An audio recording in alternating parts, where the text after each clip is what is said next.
I'm Ellen Lampert-Greaux, Creative Director for Live Design and LDI, and I'd like to welcome you to this special webcast produced in conjunction with National Mental Health Action Day.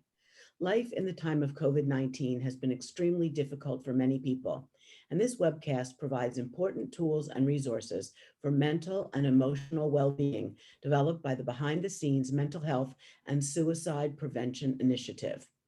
Please welcome Lori Robinstein, Executive Director of Behind the Scenes, and Taryn Longo, founder of the Mastery Studio and a somatic trauma therapist. Both of these women have been doing important work as summed up by their goal to help people see the world in a new light. Lori, let me turn this over to you. Thank you very much, Ellen, and welcome to everyone who's joining us on this very first Mental Health Action Day. We are pleased to have you join us. I'm going to start the presentation and then I will turn it over to Taryn.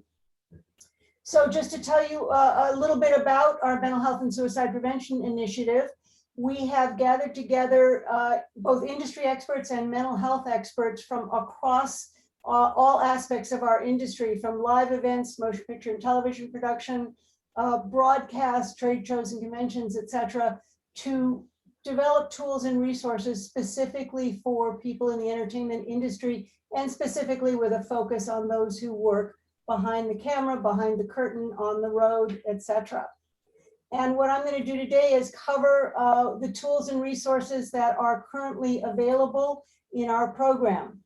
So we have a 24/7, 365 peer-to-peer chat app, an online therapist finder, online behavioral self-assessments, some easy to navigate resource links, a campaign to stop bullying, harassment, and intimidation, what we're calling toolbox talks, and I'll explain that in a little bit, suicide prevention information, and mental health first aid training. So we'll start with Be Seen, Be Heard, which is a 24/7, 365 peer-to-peer chat app. It's an app where you can be completely anonymous, but you can talk to people that understand what you do. This app was developed by the company called iRelate at the request of people like special forces and first responders, who also wanted the ability to talk privately with people that they knew would understand the stresses, the strains, the kinds of things they were going through.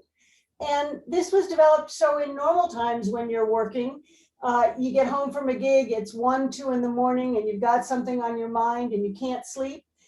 You'd like to talk to someone, but you're probably not going to call and wake up a family member or a friend. You're probably certainly not going to call your therapist at that hour to wake them up if you have one. But what if you could go online and talk anonymously to people who do the same thing, who understand what you do? It's very, very simple to sign up. You simply go to the webpage, you enter your email address, and you download the app. You then get a login email, and once you log in, you set your own username, so you can be as anonymous as you would like to be. And then once you get in, you can join the Be Seen, Be Heard room. If you look for the comedy tragedy masks, that's the room with all of the industry people. But you're also welcome to join any of what they call the global iRelate rooms. So this will have a much larger and much more varied population. This app is instantly translatable into 54 different languages. So wherever you are in the world, you can join. And then once you're in, it works like any other app. You simply post something. If you want to reply specifically to someone, use @ and their username. If you're in a conversation with another individual or perhaps a group of people that you'd like to take a little more private, you can invite them to join you in a private room. So we encourage you to try this. Of all of the tools and resources I'm going to speak about today, this is the only one that has any fee at all attached to it. It's 99 cents a month, so less than $12 a year to have a community you can talk to at any time. And that's imposed by the app developers so that they can continue development. There's some terrific new features coming in the app in the next couple of months. One of the first things that our committee did when we formed in the fall of 2019 was to conduct a survey of the industry. And we had a tremendous response, and people really told us what was on their mind, what their issues were. And one of the big things was they were tired of seeing therapists who didn't understand what they do for a living, didn't understand the lifestyle, didn't understand the hours, the stresses, the strains, and they didn't want to have to spend their first few sessions educating that therapist. So we were able to partner with a small therapist finder that had been running for many, many years to create a special finder just for our industry. And we did that in two ways. One was by customizing the questions asked of therapists. So we knew we were asking things that were important to you, like, will they see people other than 9 to 5? And can you make an appointment online? So if you're backstage or on set, you don't have to be overheard trying to make an appointment, those kinds of things. And we could set the criteria by which someone could register to be a therapist on the finder. We made it pretty straightforward. Either they had to have previously seen clients in the industry, so in effect, they've already been educated by those clients, or they had to have worked previously as professionals in the entertainment industry themselves. And we've discovered that the mental health field is a very popular second career for many people from the entertainment industry. So we've built up a database of people who are very knowledgeable about what you do, and you don't have to worry about educating them.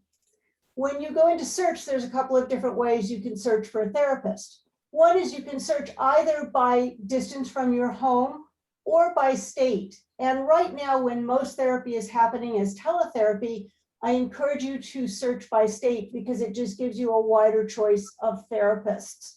It doesn't matter where they are as long as they're licensed in your state. And you can search on things like what specialty they have. So it might be addiction, it might be depression or anxiety, maybe it's marital issues. There's lots of different things to choose from. And of course, you can select by insurance. Now, we all know that most insurance plans don't have very good mental health coverage. And so I encourage you that if you do not find a therapist who takes your insurance, but you think they're a good match for you, call them up, ask them if they'll work on a sliding scale for you. Most therapists are doing that right now. There's also an advanced search that you can do. You can get into things like what theoretical approach they use, what treatment method, what their credentials are, how they identify in terms of gender or sexuality or racial identity. So there's lots of different ways you can really drill down and find a therapist that meets your needs. One of the things that's going on over the last year plus is that people are feeling things that perhaps they've never felt before, or certainly to a degree that they've never felt before. And so understanding what you're feeling can be really, really important. And so we've offered these anonymous online self-assessments that you can take for yourself or someone you care about if you're worried about them. And these are very simple self-assessments. They are completely anonymous.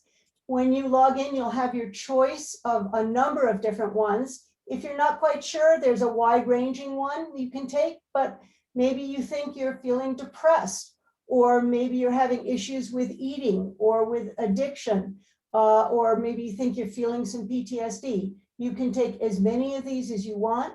They are free and they are completely anonymous. When you first log in, you'll be asked a few basic demographic questions. So we never know who has taken this. We never know what your outcome is, but we do get to see how many tests have been taken over the space of a month. And if, X number of people took the depression test, how many people actually tested positively for depression? And that just helps us to focus our efforts. Then you'll be asked a simple series of questions. So these are some of the questions from the anxiety screening. Really basic stuff. Are you having trouble sleeping? Are you having trouble concentrating? Do you feel restless, keyed up?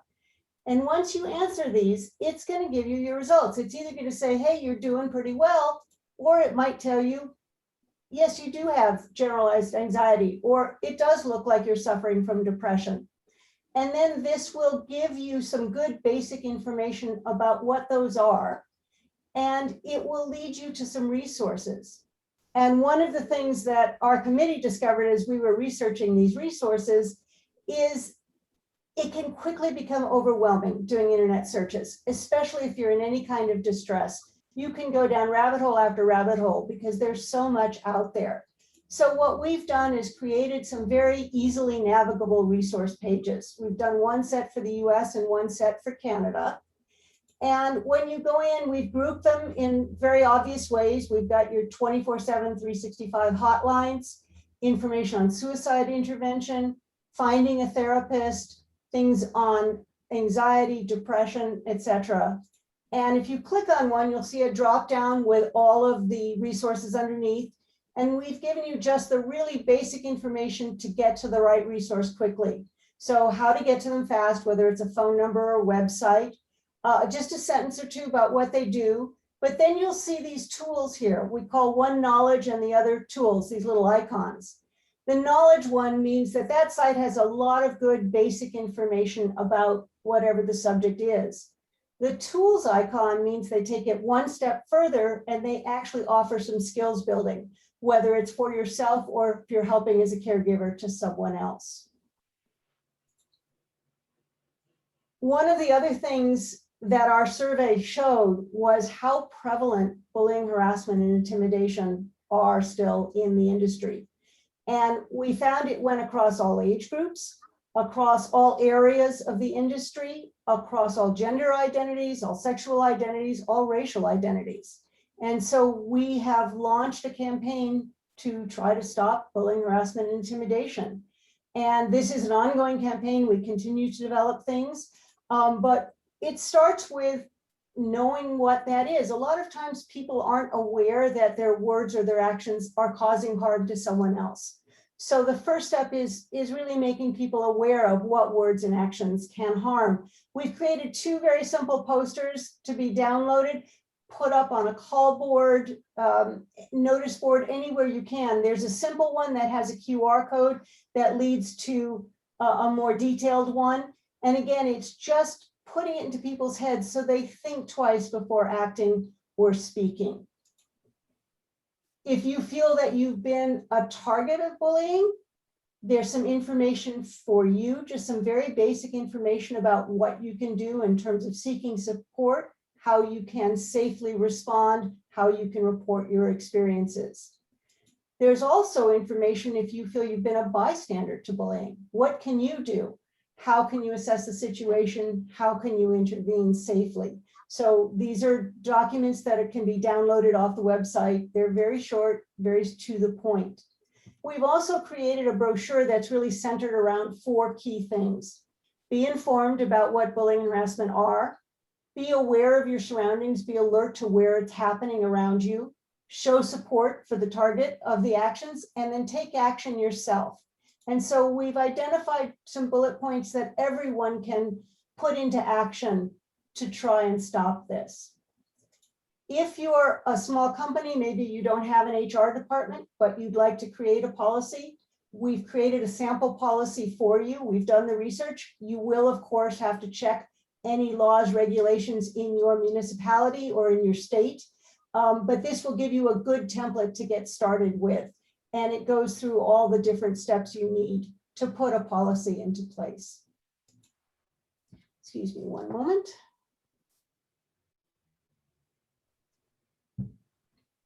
Most people are doing some sort of a toolbox talk, a safety briefing, a stand-up talk. There are lots of different names for it before the start of any kind of a production, whether it's live event, film, even a work call within an office.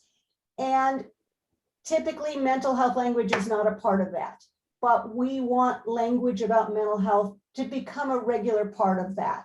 It's so important because physical safety equals psychological safety and vice versa. And we know it's a very difficult subject for people to talk about. Most people aren't comfortable speaking about mental health. So what we've done is created sample language for you. The first thing we've done, though, is provided some reasons why it's important to talk about mental health. So if you have to get approval, let's say, from someone higher up the chain in order to add this language, we've given you some information that talks to an owner, a producer, whatever it might be, that gives a good argument for why you should take an extra 90 seconds or an extra 2 minutes to add mental health into your toolbox talk. And then when you're ready to put together your talk, what we've done is we've identified some key topics that we think are very important to include. And within each of these, we've actually given you the information and then given you sample language. So the idea is that you would go in and you would decide what's appropriate for your workplace. And pick out the key points and then go in and choose language that you're comfortable saying. And maybe you even want to take that and modify it a little bit more. But it's a start to help you develop. So you could go in and pick a sentence here, a sentence there, and craft your talk. If you don't want to go to that kind of depth, we've also created some pre-scripted talks. So these were written by different people within the industry, so each has a different voice. And again, you can simply go in and modify it to suit your particular needs. These are all about 90 seconds, 2 minutes maximum. So we really encourage you to start to adopt this language, especially now as people come back to work. We know this is going to be really hard for those people who have been off for 12 months, 14 months. You've got to remember that people are out of shape, both mentally and physically. Everything is simply going to take longer. Muscle memory may be gone. Automatic safety checks, that kind of thing, aren't going to be so automatic anymore. For a lot of people who've been in heavy isolation, being around people is going to be hard. It's going to be very anxiety producing. They're coming back to workplaces that look and feel completely different than the ones they left in March of 2020.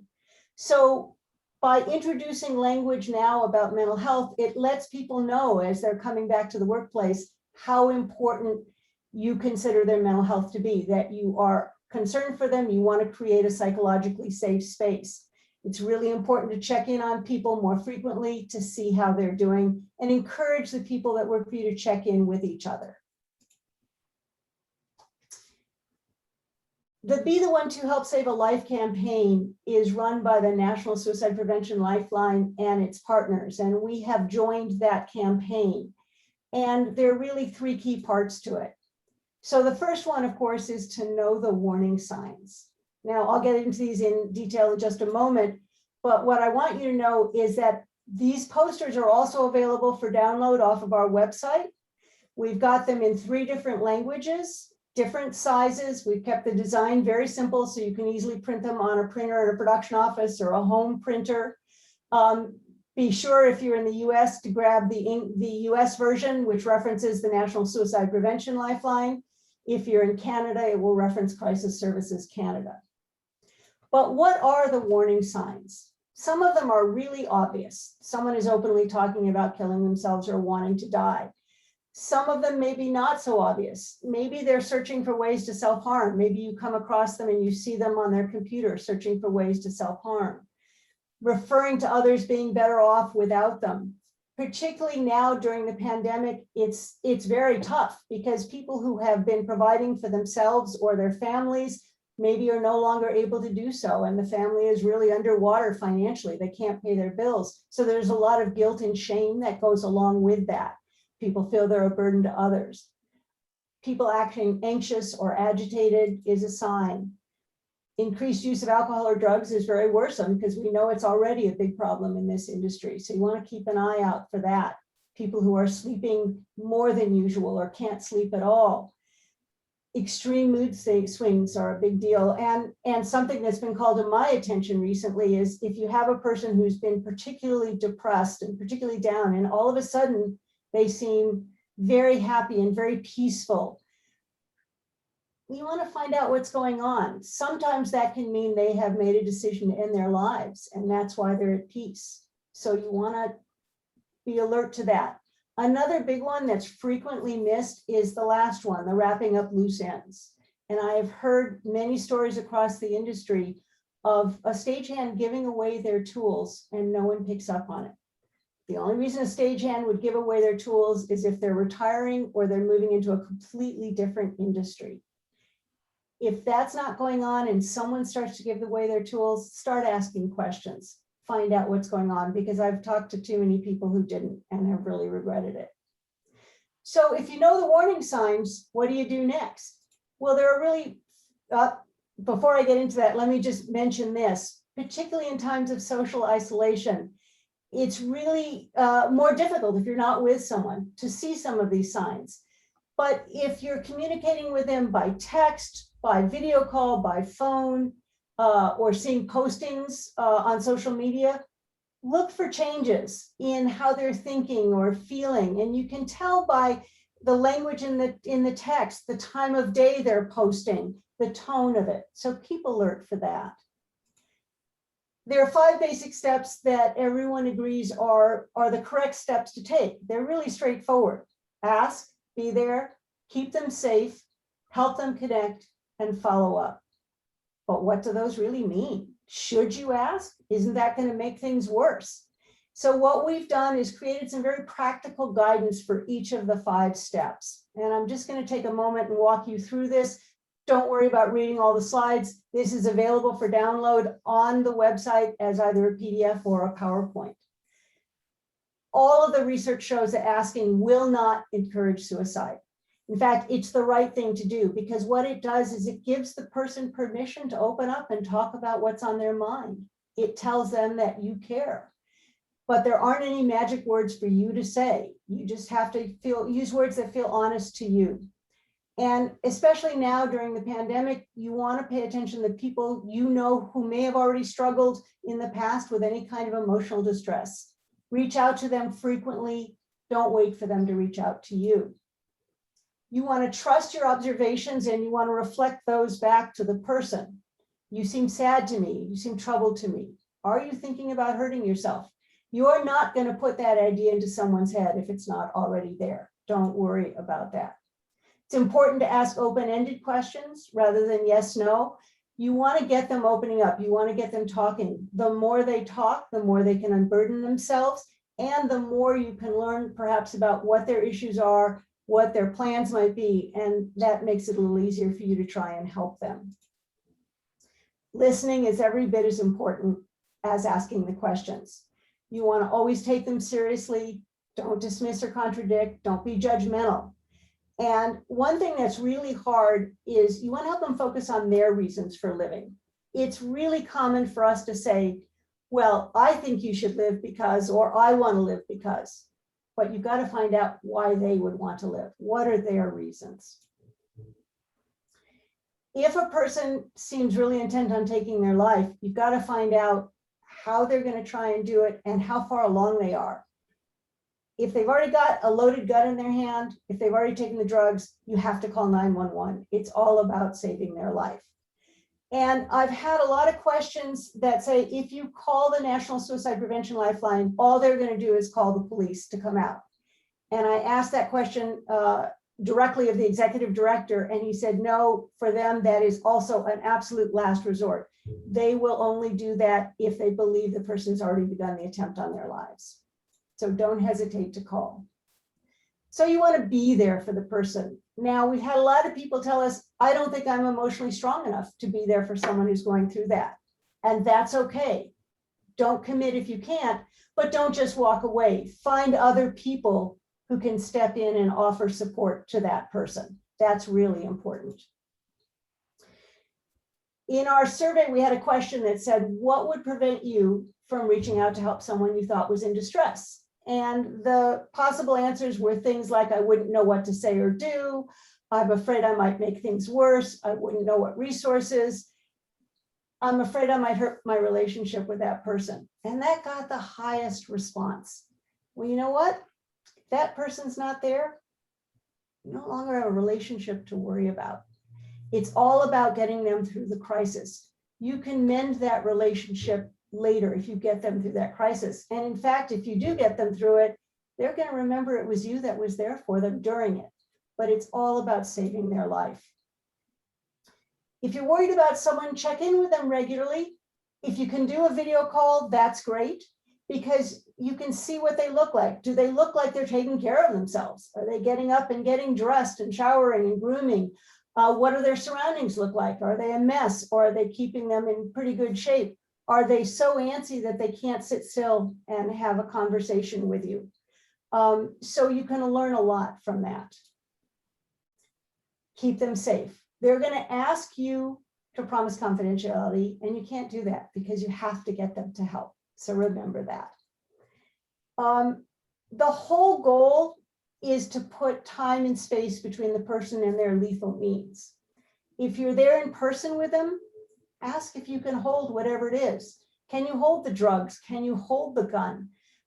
If you can't be there with them because of social distancing, Ask if they can put them somewhere where they can't get to them as easily. Take the bullets out of the gun, hide them in separate places, or try to get the person out of their house. Invite them to join you for a walk or a cup of coffee. The more time and space you can put, the more you can diffuse the situation. You've got to help them connect to professional support ultimately. But the first step might be asking who they feel comfortable accepting help from. Maybe it's a friend, a family member, a colleague, someone in the clergy, a doctor, whoever it might be. If they say that they don't want to see a therapist, for example, try to find out why. Maybe they've seen someone and they've had a bad experience in the past. Assure them they don't have to see that same person. You can work with them to find a therapist that they feel comfortable with.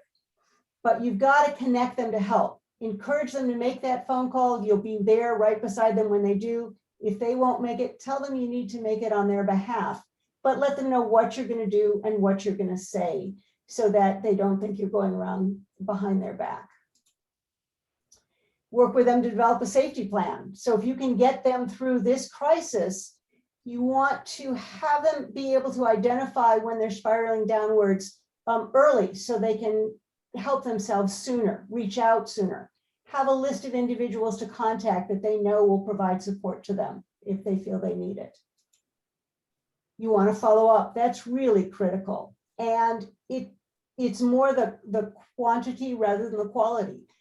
Check in on a regular basis, even if it's just leaving a message or sending a quick text. It lets them know you're still thinking about them, you're still there for them.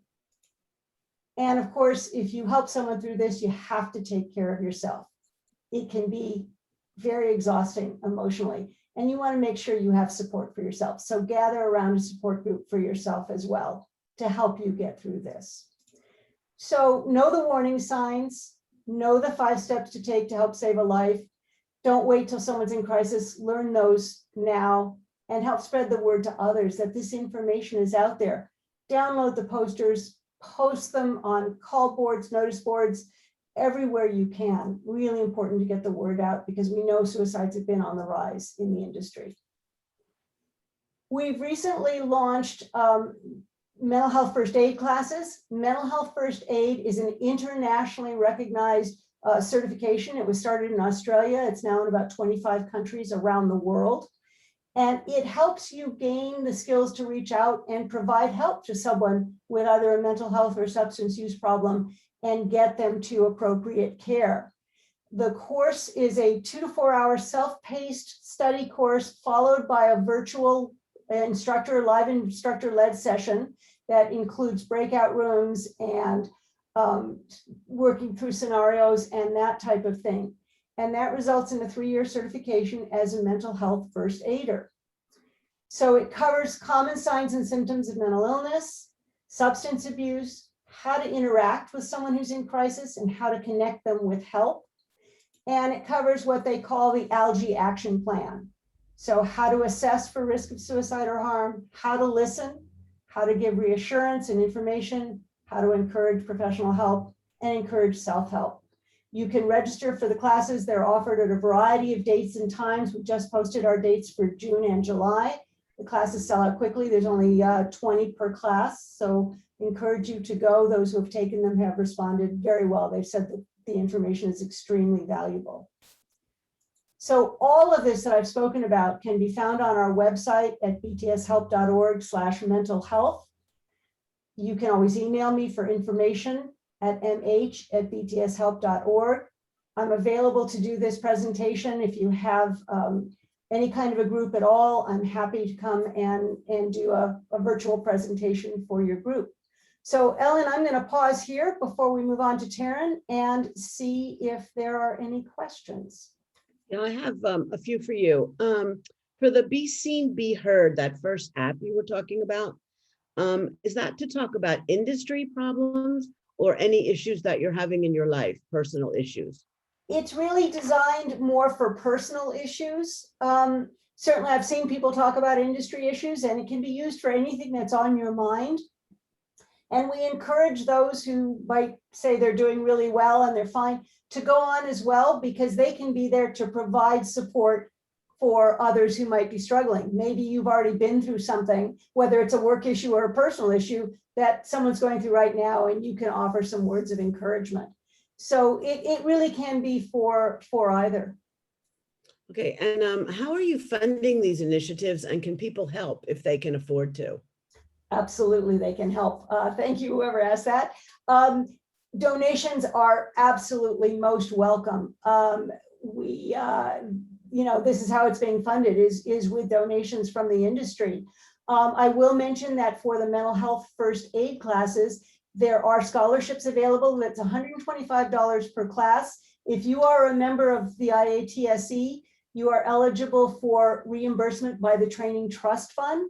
But if you're not a member of the IATSE, then Chauvet has launched an initiative through their Reset Fund where they are funding scholarships to the class. There is a link on the website to the very brief form you fill out to submit and apply for a scholarship. And can behind the scenes provide any help for therapy if needed? We can. We do have a counseling fund, and if someone is interested in therapy and can't afford it, we are doing grants towards therapy. Okay, great. Well, thank you very much. I think that is an incredible range of tools that you guys have developed. And I hope people are not shy about reaching out, because, you know, when someone that you know does take their life or something, and the outpouring of love after, you wish they could have had before, because it could have had a different outcome. Absolutely. And it's always very painful to see. So I hope that people really do take advantage of this and write down the website and the email there and make sure that you have all that information. So unless there are any more questions for Lori, let's move on to Taryn. Hi. So I'm a somatic trauma therapist, and I just want to talk a little bit about what that is before I begin. So there's a frame of understanding with what I'm doing here. Somatic therapy is a body-based approach, so it's a little different than traditional therapy. It focuses on working with trauma as it's held in the nervous system. So trauma directly affects our nervous system, and our nervous system affects our behavior and affects the way that we relate to the world. So specifically, trauma is linked to suicidal thoughts. It's very common when one is dealing with trauma. So suicidal thoughts tend to be higher in those dealing with PTSD, which is why a trauma lens matters for this context. So in this, we're going to cover suicidal thoughts and just give a little reframe through that trauma lens, through the somatic trauma lens specifically.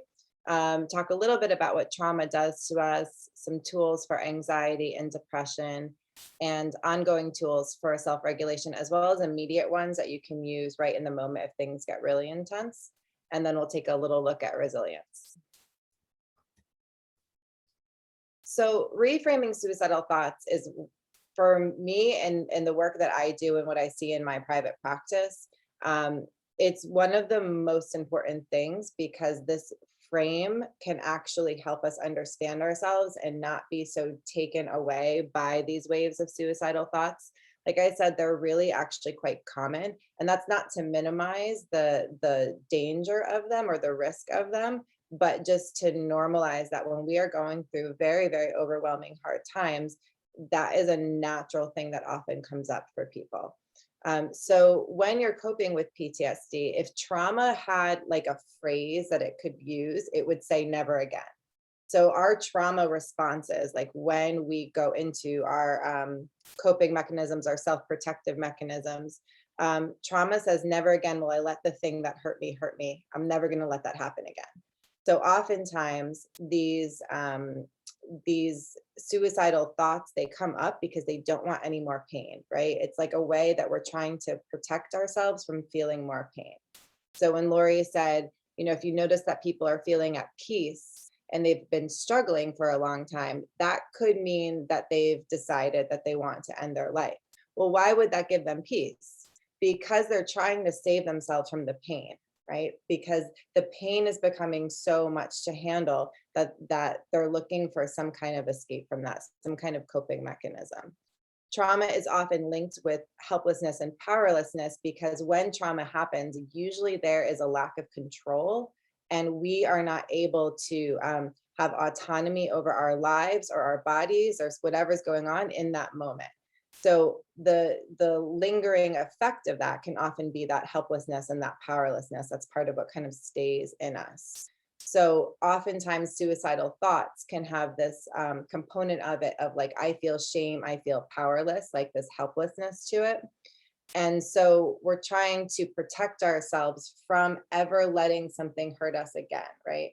So that can be kind of reframed from self-protective to self-care. As funny as that sounds, some of these like semi-destructive behaviors are often actually an attempt to care for ourselves and prevent more pain from coming. So trauma affects our nervous system. If we have a regulated nervous system, I'm going to use the term regulation a lot in this, and I'll make sure to be clear on what that is. But a regulated nervous system is basically a present nervous system. It's a nervous system that can meet the moment.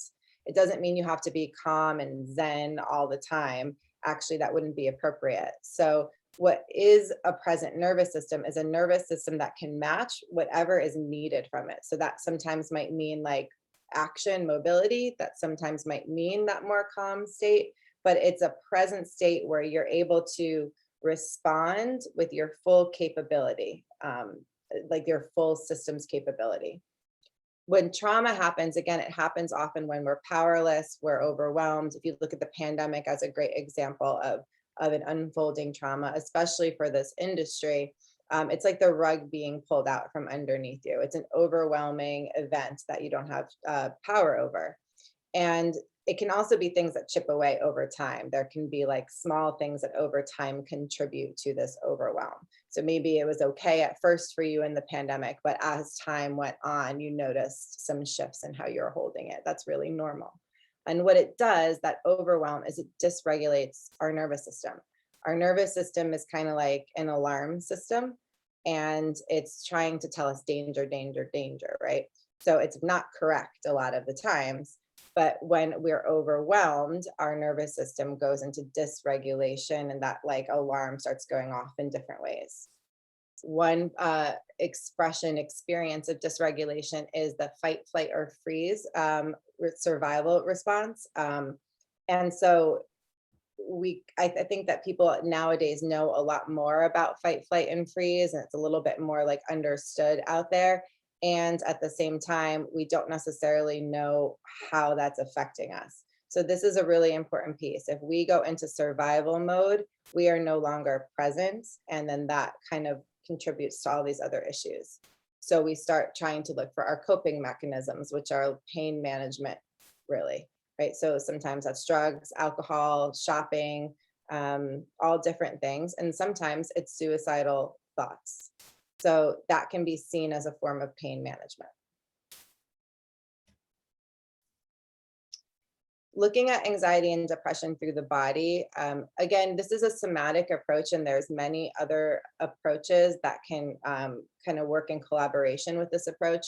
The reason that it works so effectively, the somatic lens, is because a lot of these experiences are body experiences. So if you look at like how we feel when we feel anxious, and you would say maybe like you feel really like flighty, or really like buzzy, or you can't settle, really like jittery. There's all these different body experiences. If you have a depressive state, oftentimes people will say that they feel really like lethargic, they can't really move, they can't really again, it's a body experience. So when we look straight at the body, we have more tools to use, because we don't need to necessarily understand why we're feeling that. We just can go straight into how to work with what we're feeling.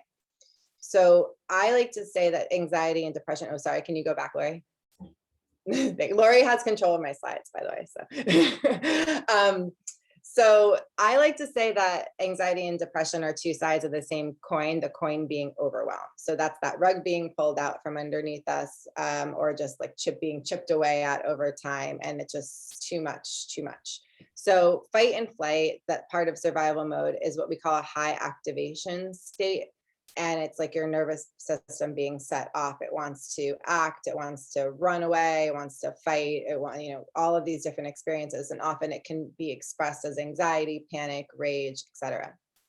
Freeze is a state of immobility. It's actually the highest activation state. It's when it's so much that the body shuts down.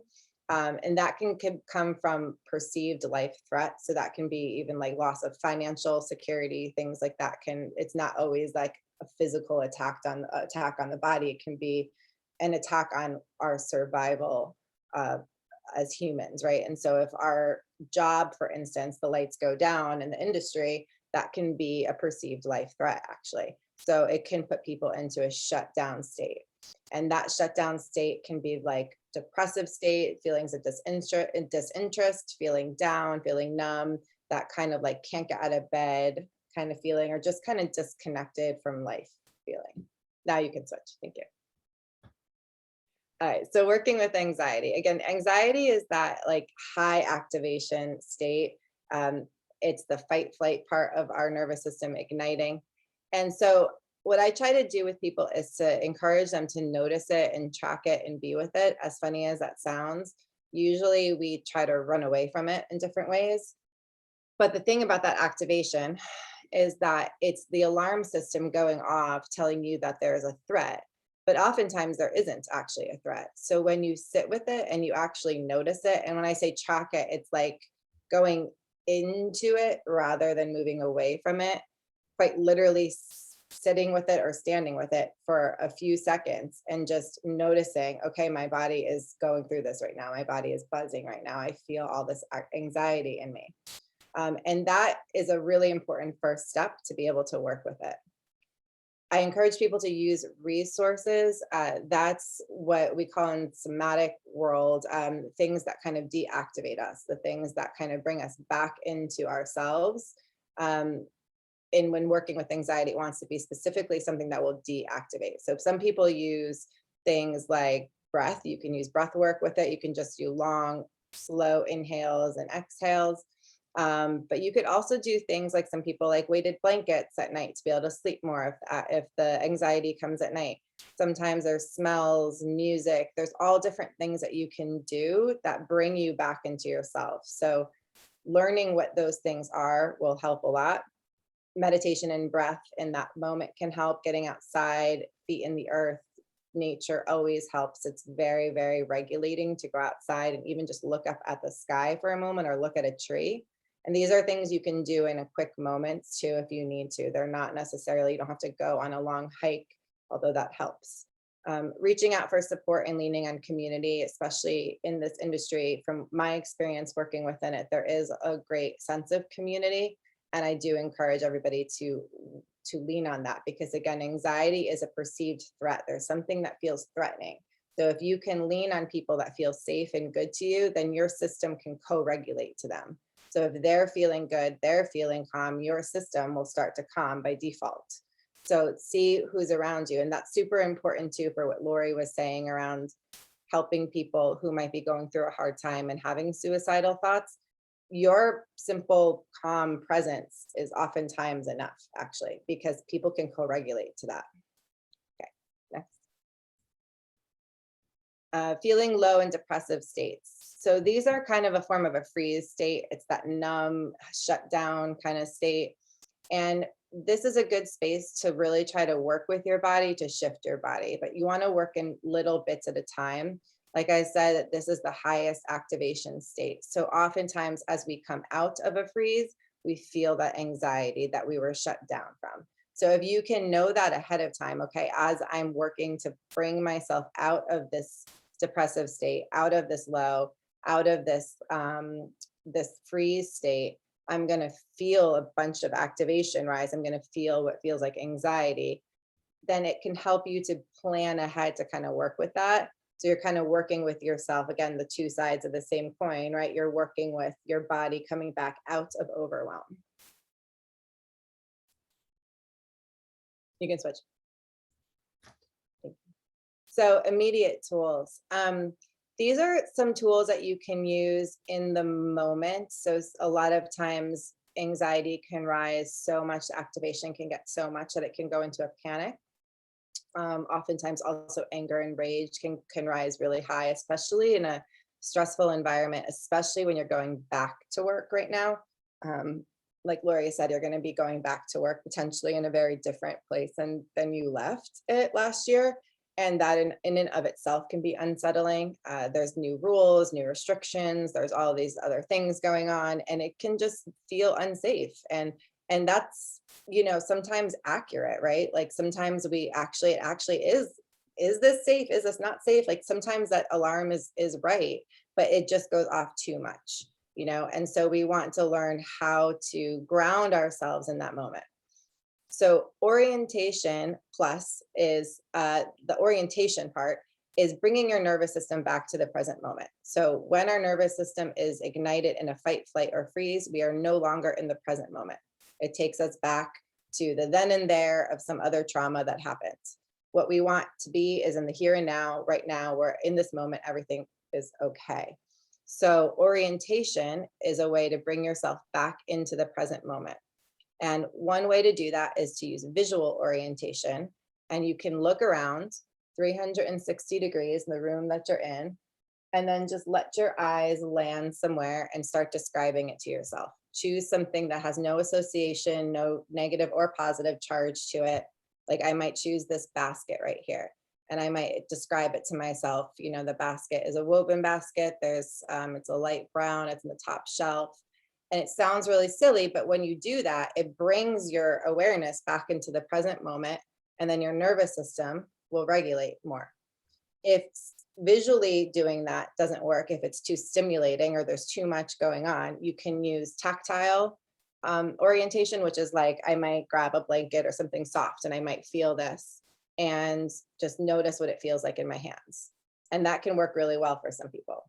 Some people, you do auditory orienting, notice what sounds, if there's birds chirping, or just like if it's the like kind of white noise of lots of different voices around you, maybe notice that. Use what works for you, but learn what works for you because it is individual. So you want to learn what works for you. Orientation plus, so you're orienting. If you have a lot of anxiety, you want to also probably use something like grounding breath. You're coming down, you're trying to deactivate. So how can you come down? You're thinking of it that way. And then orientation plus, if you're coming out of a freeze, might be like shaking out your limbs, right? You might feel that activation come as you move out of a freeze state, and you might need to shake, you might need to move a little bit. You might notice things like your eyes watering. That's all your body kind of coming back online, as we like to say.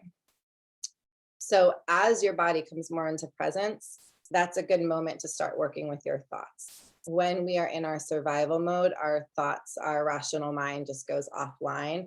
We can't really think rationally ourselves out of that usually. So once you bring yourself a little bit more back into regulation, then that's a good space to start saying, you know what, right now, everything is okay. Like kind of shifting that like doom and like everything is going to be terrible forever feeling to right now in this moment, I am okay. Something like that, whatever works for you. And then I do encourage people to allow, for tears to come up or for a collapse to come, like if you need to take a rest or you need to cry. And I know that this doesn't work on set, like at work in the industry, but this might work if you're on your own. And oftentimes this kind of stuff comes up when we're alone. So it's important to know that if that happens, like, especially if you can hold it together all day long and then you go back to your home and this happens at night before you go to bed, well, that might be a safe place to allow if there are tears that come up or if there is like a deep rest that needs to come.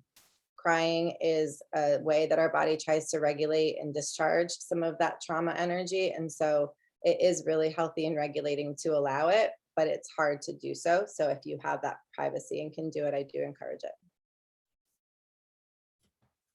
Ongoing tools for self-regulation.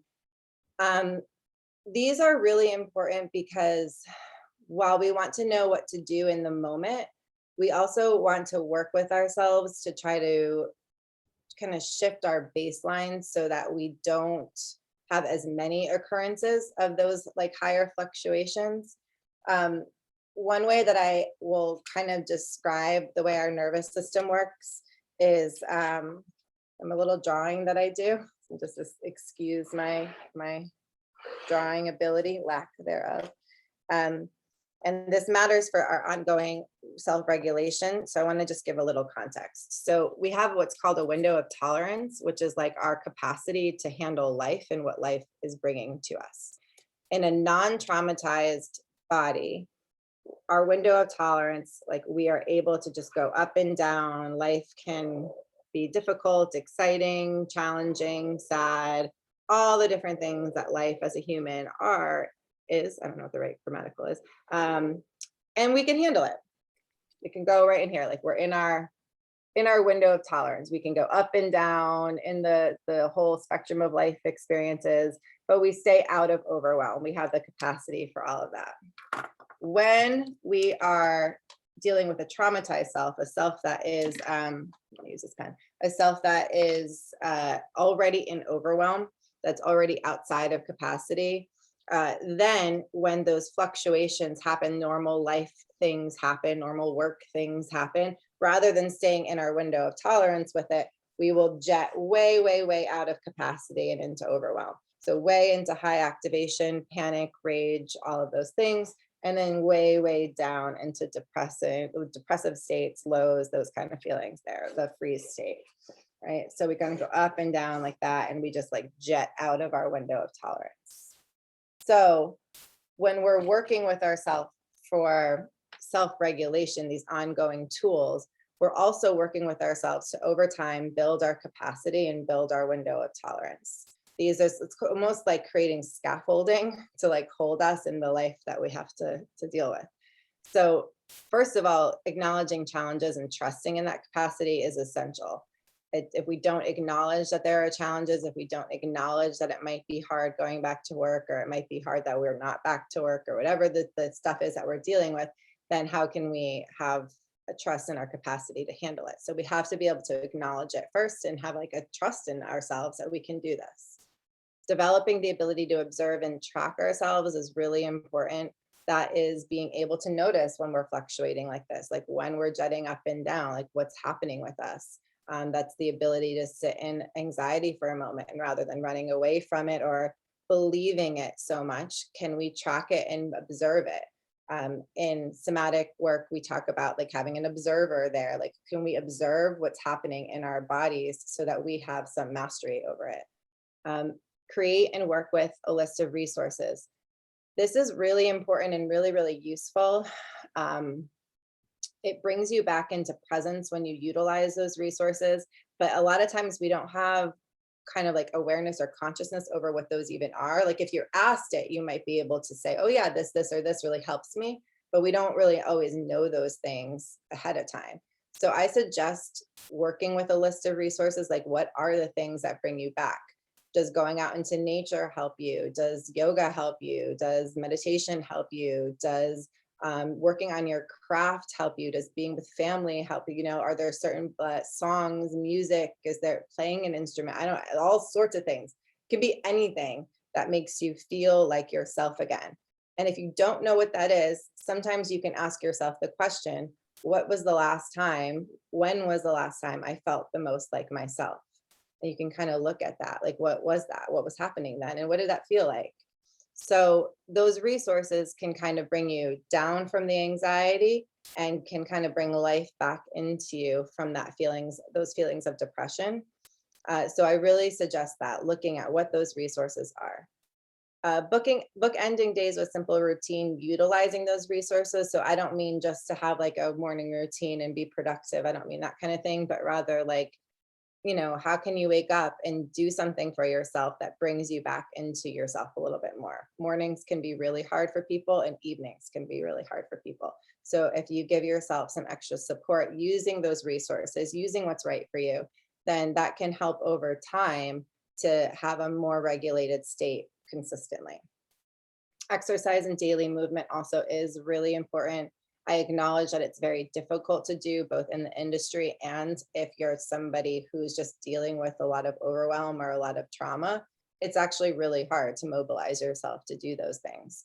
So every little attempt matters, every little bit matters. It doesn't have to be perfect. You don't have to become some like fitness guru about it or some like devoted fitness person. It's really just like, how can you serve your body every day? How can you do something that will move it, that will be a source of connection with your body every day? Understanding that your body is what's driving your behavior and your experience of life. So if you can look at it kind of that way, it's not to lose weight. It's not to, if that's what you want to do, that's fine. But from this perspective, this is simply as like a way to create a solid foundation for yourself in the midst of all the stuff we have to deal with. Therapy and qualified support, that really does help a lot because we internalize things so much that it becomes like bigger on the inside than it really is. We need to process out these experiences. I definitely, think therapy is awesome. Obviously, I love the somatic approach, and I think it's wonderful to like merge when you can have more than one person that you work with. Sometimes is really great, but also it doesn't have to be a therapist. Some people prefer to go to a pastor. Some people prefer to go to mentors or coaches, but as long as you have qualified support that can be unbiased and that can like just hold that space for you to process, go for it. It doesn't have to be a traditional therapist. It can be whatever feels right for you. And then cultivate and continuously work with and connect with community. It's so anchoring to be a part of a community and to not feel like you're isolated and you're on your own.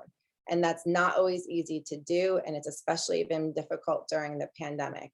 But if anything, I think it shows how important it really is. And it really can be, I see it in my practice all the time, the difference between folks who have a community supporting them in their process and folks who do not.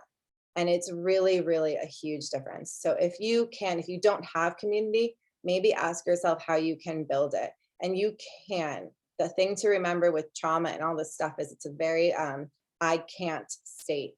And so oftentimes there'll be these like, I can't do that, or I don't have that. And that's probably true that you don't have it, or it's not right, or it's not there for you yet, but you can cultivate it. So we want to move from an I can't to an I can.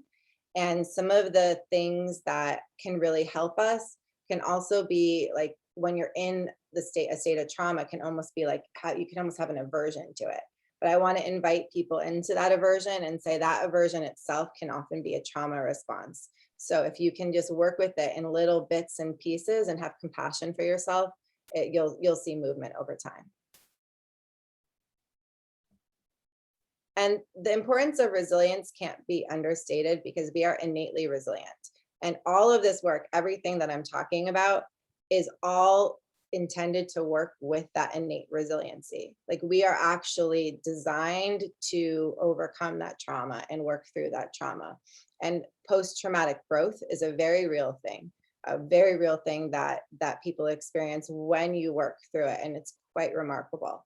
So we want to work with our resiliency. When you're using your resources, right? When you're using these different tools, what you're doing is you're working with your body's natural ability for resilience. And so the more you do it, the more capacity that you build. And oftentimes it takes the ability to rest. It's that resilience is not the same as perseverance. It's not the same as pushing through at all costs. It's actually the ability to notice where you're at, tend to it, take a break if you need, whether it's a momentary one for a second, or it's like a day off if that happens, if you have that, whatever it is, it can be for a spectrum of different ways that you rest and recover.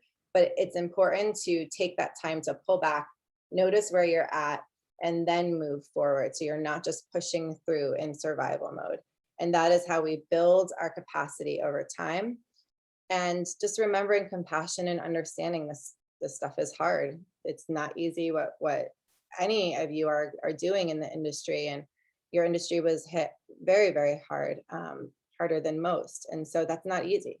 So just compassion and understanding that some days, some moments might be hard and some might be awesome. So just holding the ability for both can be kind of life-changing. Thank you.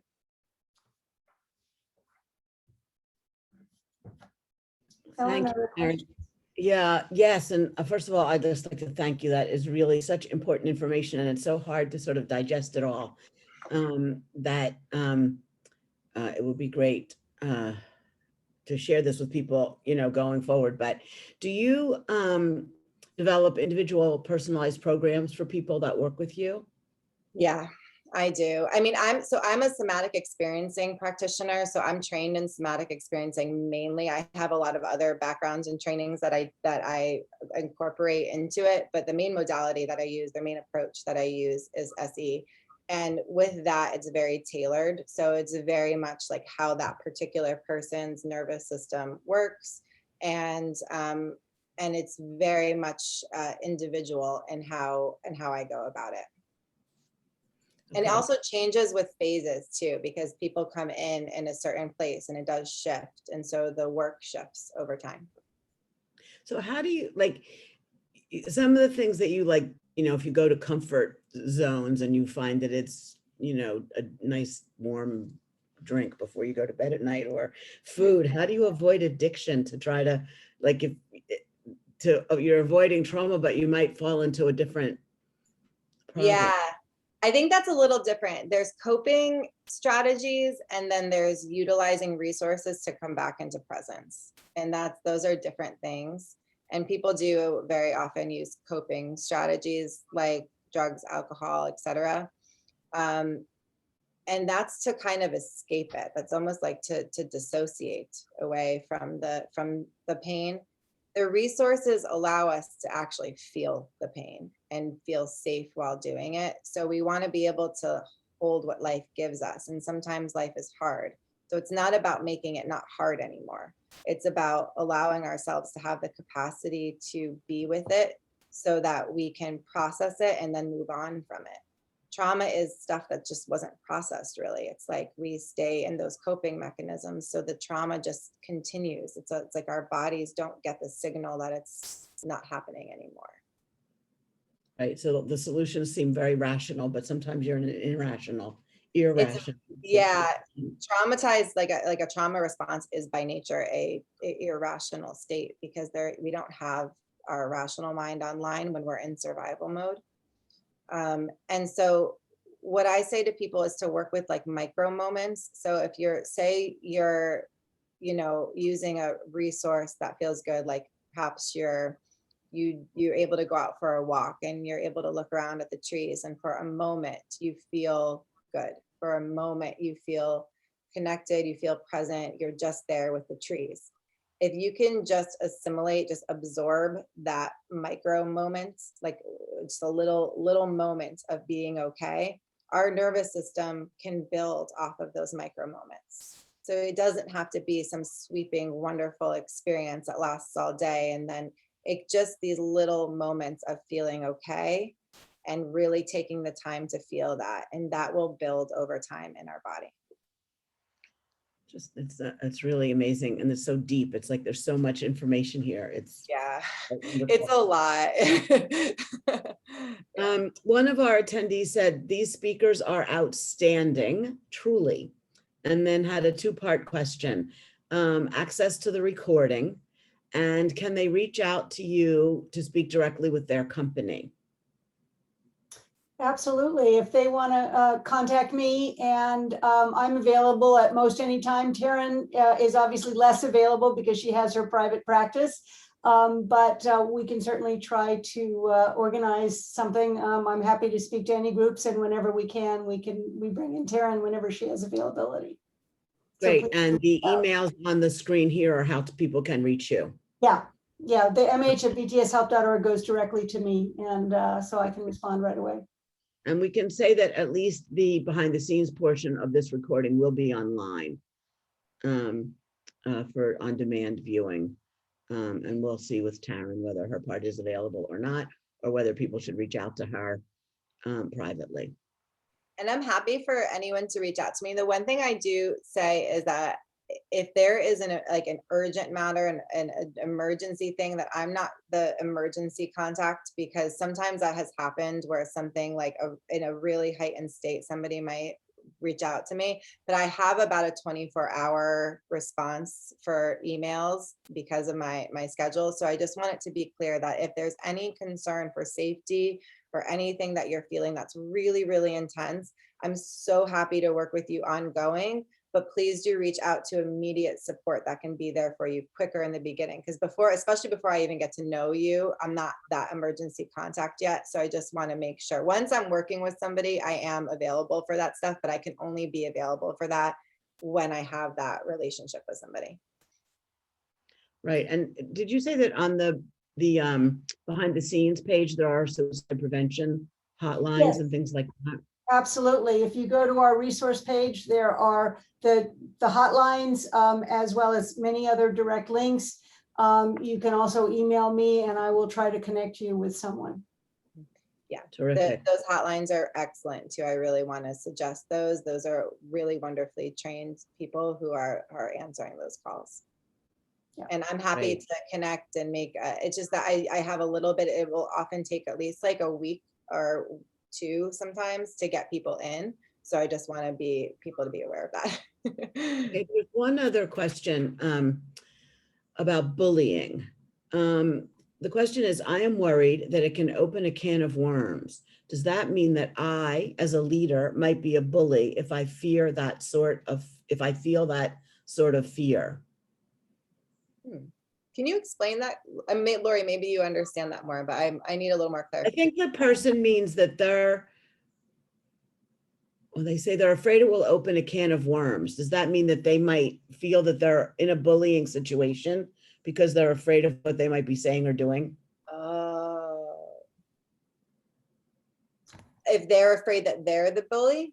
No, or if they share that information with their team, like if they go back to work and say, okay, here's this information about bullying, are they going to be perceived as one, or are they opening a can of worms? Is it dangerous information to share? That's so much about what we're dealing with, doesn't it? Because the cycle, it's a really valid, wonderful question, but it really speaks to the like tenuous nature of the industry at times. Because a psychologically safe environment, you would not have to be afraid to bring that up. Yeah, the whole point of the campaign is to start to bring that psychological safety to the workplace and to let people know if they are being bullied that they have someone to go to and to talk to about what's going on around them, and that they can find support and seek support. We've heard from a lot of people who are witnesses to bullying in the workplace who haven't known what to do.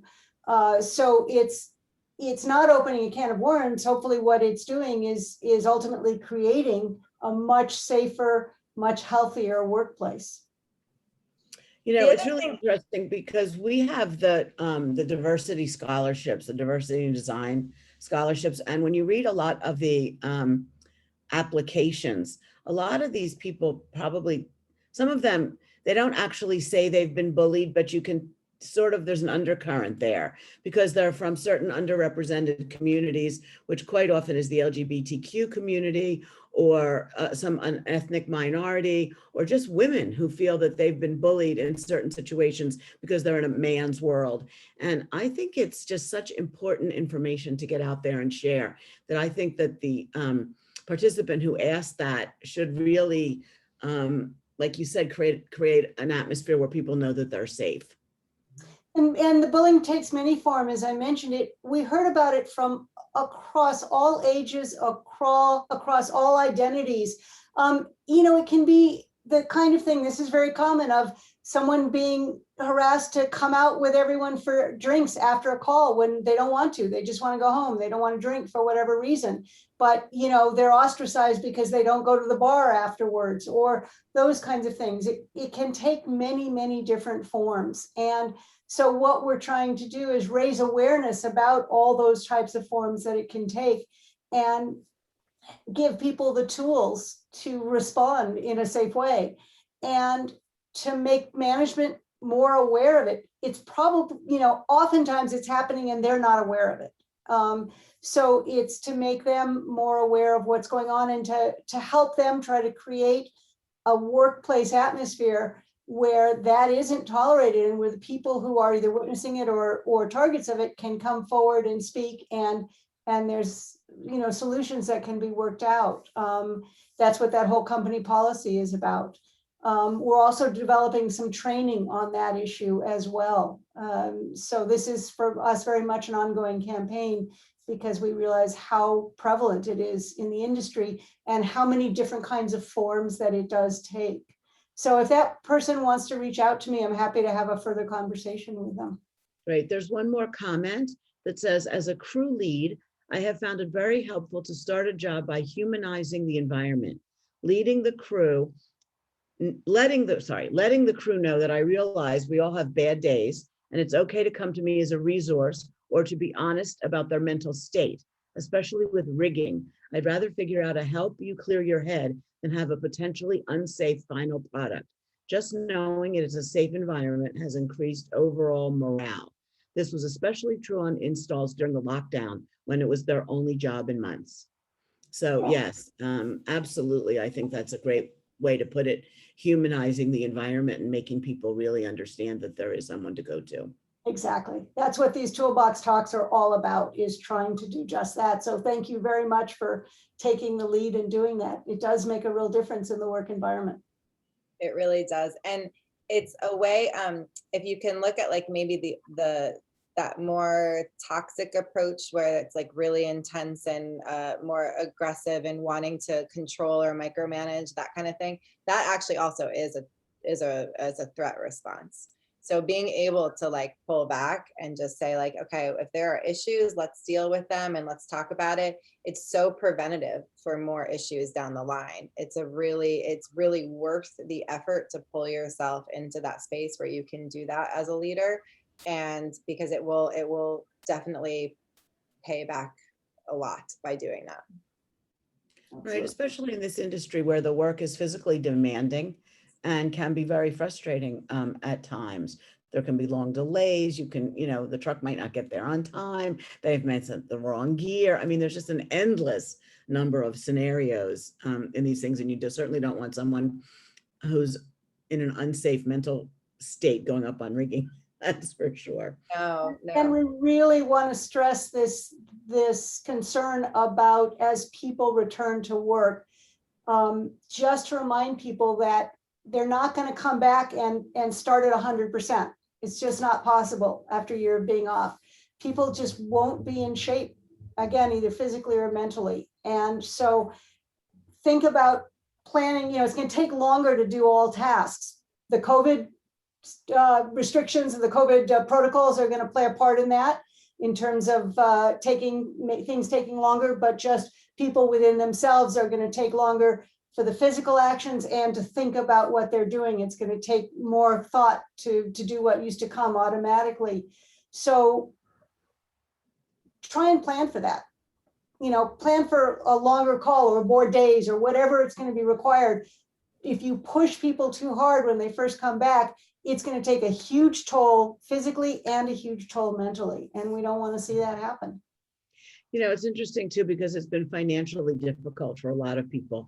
And I've noticed a lot of chat on various, forums and stuff where jobs are coming back, but they're not offering the same hourly rate for stagehands that they were before. So like you could be frustrated because the financial rewards don't seem to be there. It's like, come back to your job, but it might not be the same pay. And there are a lot of post-pandemic things that people are facing. Absolutely. In addition to the physical and mental return. Absolutely. Outside forces as well. So, well, thank you both so much. This was so, as one of the comments here said, eye-opening. And I mean, it really was. There's so much information. I hope we'll be able to have you guys back at some point and maybe pick a few of these things and really work on, things that people let us know they might really be interested in talking about, because I think this is really, really information that must be shared and must be gotten out to people. So thank you both very, very much. Thank you. And I just can't say thank you enough. It was really, really, really worthwhile. So as you all go back to the rest of today's Mental Health Action Day, take a look at the behind the scenes site. There is a lot of information there and other initiatives. We've posted an article from behind the scenes that is on Live Design, as well as their website, as Lori has listed here, and use it as a resource and stay in touch with us, stay in touch with Lori at Behind the Scenes, and hopefully we can have Taryn back someday when she's got time as well. So thank you again very much, and we'll see you soon. Thank you very much. Thank you.